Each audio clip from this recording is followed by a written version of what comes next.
Hello everyone. आज की video में हम एनुअल कंप्लायंसेस के बारे में बात करेंगे कि हमें कंपनी इनकॉर्पोरेशन करने के बाद कंप्लायंसेस भी करनी होती हैं।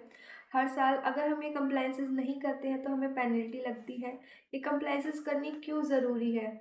इसका रीज़न ये है कि ताकि ट्रांसपेरेंसी बनी रहे, सारा जो भी मैंडेटरी डॉक्यूमेंट्स हैं, फॉर्म्स हैं, वो एमसी पोर्टल पर फाइल होते हैं ताकि गवर्नमेंट को पता चले कि हमारी कंपनी एक्टिव है, हमारा हमारा स्टेटस शो होता है।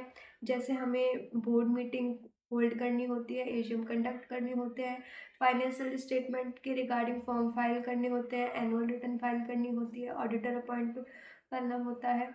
सबसे पहले बोर्ड मीटिंग के बारे में हम बात करेंगे। ये हमें साल में 4 बार बोर्ड मीटिंग होल्ड करनी पड़ती है एटलीस्ट। फिर उसके बाद हमें INC 22 ये फॉर्म फाइल करना होता है जो ये बताता है कि कंपनी ने अपने ऑपरेशंस स्टार्ट कर दिए हैं और जो उनका ऑफिशियल रजिस्ट्रार ऑफिस है वो वेरीफाई होता है। और हमें जो फर्स्ट ऑडिटर अपॉइंट करना होता है वो जिस दिन हमारी कंपनी इनकॉर्पोरेट हुई है उसके विद इन 30 डेज़ में हमें फर्स्ट ऑडिटर अपॉइंट करना होता है ADT 1 फॉर्म में।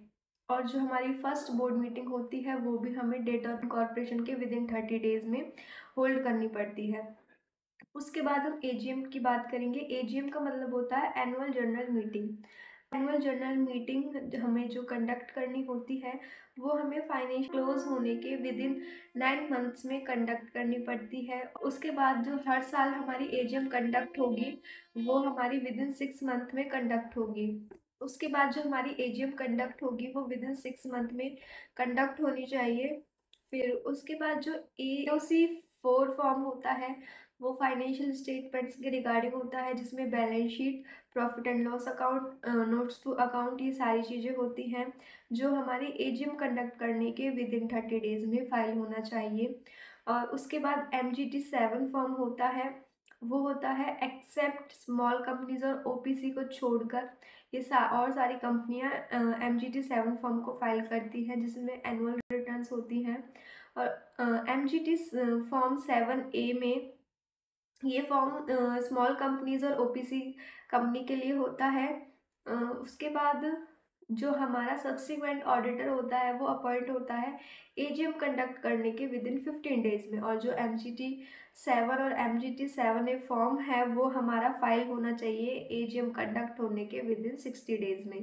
फिर एक DPT 3 फॉर्म होता है जो ये बताता है कि कंपनीज के आउटस्टैंडिंग लोन्स और डिपॉजिट कितने हैं। फिर उसके बाद डायरेक्टर KYC करना भी ज़रूरी है क्योंकि इससे ये पता चलता है कि जो डायरेक्टर का डिन है, डिन यानी कि डायरेक्टर आइडेंटिफिकेशन नंबर है, उसका स्टेटस पता चलता है कि वो एक्टिव है या नहीं।